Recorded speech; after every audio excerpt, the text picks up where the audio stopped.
26 నుంచి 30 ఏళ్ళు ఎవరైతే మ్యారేజ్ కలదో అమ్మాయి కానీ అబ్బాయి కానీ వీళ్ళు ఎక్కడికైనా వెళ్ళాలంటే హాఫ్ ఆఫ్ ద టైము వాళ్ళ మైండ్లో వెళ్ళిన దగ్గర నుంచి వాడేదో ఇంట్రాగేషన్లో ఖైదీని క్వశ్చన్ అడతారు చూసా, ఆ టైప్లో వచ్చిన వాళ్ళందరూ ఏరా ఇంకా పెళ్లి చేసుకోవాలా, సెటిల్ అయ్యావు కదా ఇంకేం నీ బాధ అని చెప్పి అడుగుతుంటే నా గురించి నాకు తెలీదా నువ్వు చెప్పాలా అని చెప్పి వీడికి లోపల రగిలిపోతూ ఉంటుంది.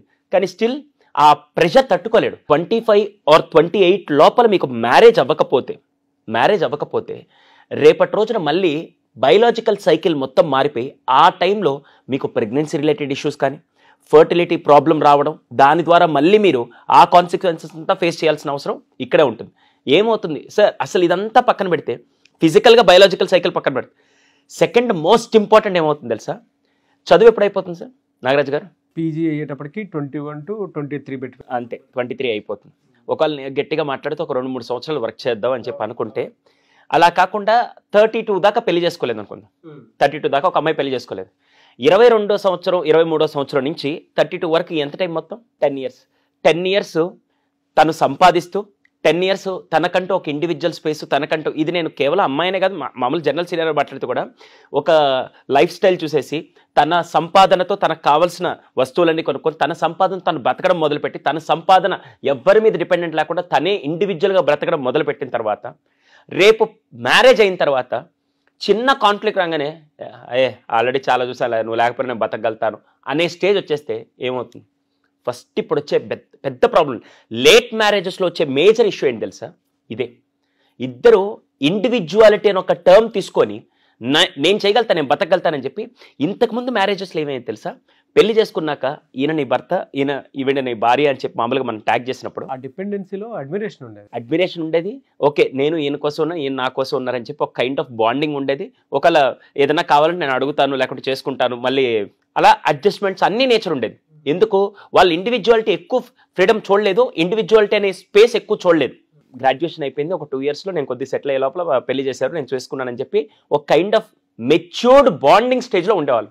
ఇది మెచ్యూర్డ్ బాండింగ్ కాదు, నెక్స్ట్ లెవెల్ బాండింగ్. ఇది డైరెక్ట్గా ఇండివిజువల్ అయిపోయిన తర్వాత ఒక్క మాట అంటే హలో 10 ఏళ్ళ నుంచి మా బాస్ పడితే నేను పడలా, నువ్వు చెప్తే నేను పడేది అనే స్టేజ్లో ఇద్దరు అలా అయిపోతారు. ఫస్ట్ ప్రాబ్లం ఏంటి తెలుసా, ఇండివిజువాలిటీ అనే టర్మ్ తీసుకొని వచ్చి ఆ ఏజ్ డిఫరెన్స్ పెరిగే కొద్దీ ఇండివిజువాలిటీ అనేది వాళ్ళిద్దరిని రూల్ చేయడం మొదలు పెడుతుంది. అదే ఫస్ట్ ప్రాబ్లం. అప్పటికే 30 years అంటే అన్ని చూస్తుంటారు, ఇంకా అన్ని చూసేస్తుంటారు. హానెస్ట్ చెప్పాలంటే అన్ని ప్రపంచాన్ని మొత్తం జనాల్ని డిఫరెంట్ మైండ్ సెట్ని అన్ని చూసేస్తుంటారు. ఇప్పుడు ఆ టైంలో ఎలా ఉంటుంది, ఒకళ్ళు ఇక్కడ ఏదైనా చిన్న ఇష్యూ వస్తే ఇంతకుముందు అడ్జస్ట్ అవుదాం సర్దుకుపోదాం ఇలాంటి డైలాగ్ అన్నీ లేకుండా ఏమవుద్దా వదిలే నువ్వు చేస్తే నేను బతకడం ఎందుకు, నాకే 3 లక్షల జీతం వస్తుంది నువ్వు చేసేది ఏముంది పెద్ద అంటే మనీ ఫ్యాక్టర్ ఎక్కువైపోయి రిలేషన్ ఫ్యాక్టర్ తక్కువైపోతుంది. ఎప్పుడైతే ఈ మనీ ఫ్యాక్టర్ ఎక్కువ అవుతుందో రిలేషన్ ఫ్యాక్టర్ తక్కువ అవుతుందో అప్పుడు ఇంకా మ్యారేజ్ అనేది ఎక్కడ సస్టైనబిలిటీ ఉంటుంది? That is the reason. సరే మన ఇద్దరం మాట్లాడుకోవడం కాదు, జనరల్గా మాట్లాడుకుంటే డివోర్సెస్ రేట్స్ ఎందుకు పెరుగుతున్నాయంటే ఆ ఇండివిజువాలిటీ అనేది ఇంకా చాలా ఫ్యాక్టర్స్ ఉన్నాయి, దాంట్లో మేజర్ అయితే ఇది. అయ్యో ఇదే మేజర్ ఇదే. ఓకేనా?